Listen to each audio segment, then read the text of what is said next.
So the next part of taking care of plantar fasciitis is getting the muscles that are causing it, like, to release and getting them all cleaned out. And we do this by massaging the whole calf and the peroneals on the outside, the inside, the feet muscles. You want to start by digging in and finding areas that are very sensitive.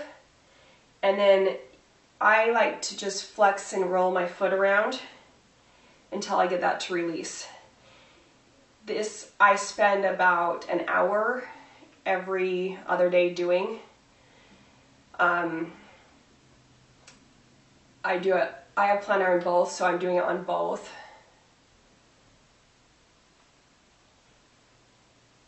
So after you do that, the whole calf inside and out, I will take, and I do a lot of it with my scraping tool. I will find an area that is tight, kind of work it, and then I'll hold it, and I'll just flex up and down. And while it is painful, it does get better after a while, and it's not as painful. Then I will take my tool and scrape. And a lot of times I do this after icing my feet, which is another thing that you're going to want to do. I ice several times a day. So I have chronically tight ankles as well. So I work a lot around my ankle underneath here. And then I will go, after scraping out my whole calf, I do pretty deep, get in there. Sometimes if I find a really tight spot, I'll work it like this. You will get some bruising from it, but that's normal. Work out the outside of the calf. These peroneal muscles cause the tightness in the ankle, cause the tightness in the feet.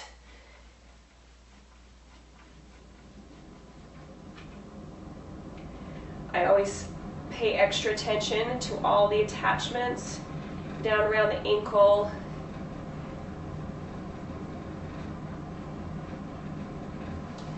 Then I really get into, my point of pain is right here. Some people's is down here, and some people usually, but the whole plantar muscle is what's going to cause that. So I get in there. The foot at first is extremely hard to do because it feels really weird, but I believe if you do it, it just speeds up the healing process. I've been doing this for 10 days and my pain is almost completely gone. So I just really dig in there with my tool. Something else that I use are balls. I like this one, a baseball, or even better is a golf ball. I will stand up and just work in there as hard as I can, usually after icing because you can handle it a little bit better. I'll find a spot and then I flex. Find a spot that hurts and then I flex and point my toes. And this one is one of my favorites because I can really dig in there and get in there good.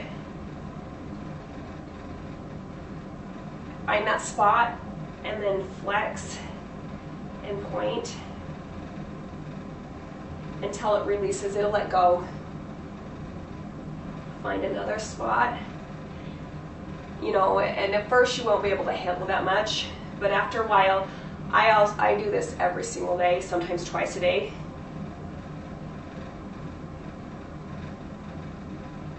That's another really good way of working out that plantar.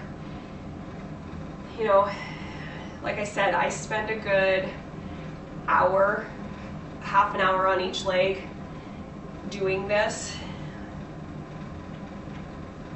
Really getting everything worked out, especially around my ankle because I have some really tight ligaments in there. You can do it right underneath the bone, those ligaments, top of the feet, just everything is incorporated into having plantar.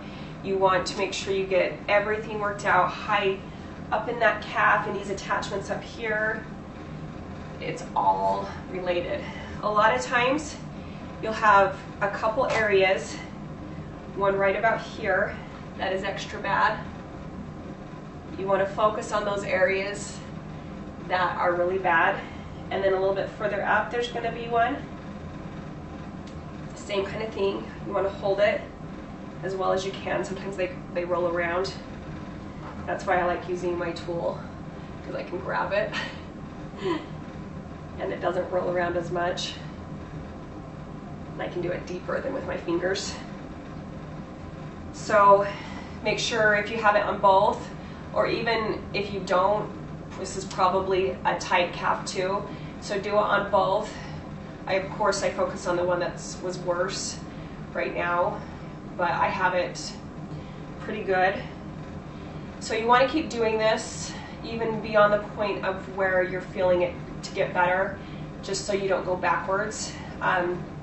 Something else that you want to, I also wear a boot most of the time, so it can heal at night and during the night and during the day.